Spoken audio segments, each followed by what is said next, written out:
Did you know ChatGPT was trained on the data set of 570 GB of text, including text from the internet, books, and codes? I mean, ChatGPT can code. Do you want to know? Check it out. Write a HTML code for the website to promote smartwatch. I mean, what else do you need? You just need to put the images, right? It just wrote everything. I mean, some of you guys would have been waiting for it, right?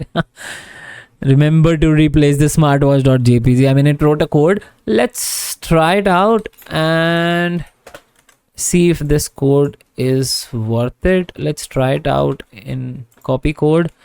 Let's not try it out in W3 schools. Let's run the code here. I'm gonna wait for it. Okay. HTML. And okay, sorry, try it yourself. Paste, run. Oh, beautiful. This is how you just need to replace the image, right? And this is how the website is going to be. And you can create the landing page content and things like that. How I did this, I visited w3schools.com. This website has almost all the languages along with their tutorials. You don't need to learn to code from anywhere else. This is like one-stop shop for all the languages, HTML, CSS, JavaScript, and you can actually use the web try it yourself feature here on all the languages, almost all the languages. See, MongoDB, Node.js and whatnot. So I just checked this particular tool out there. I can also create a Flutter code to sell smartwatch.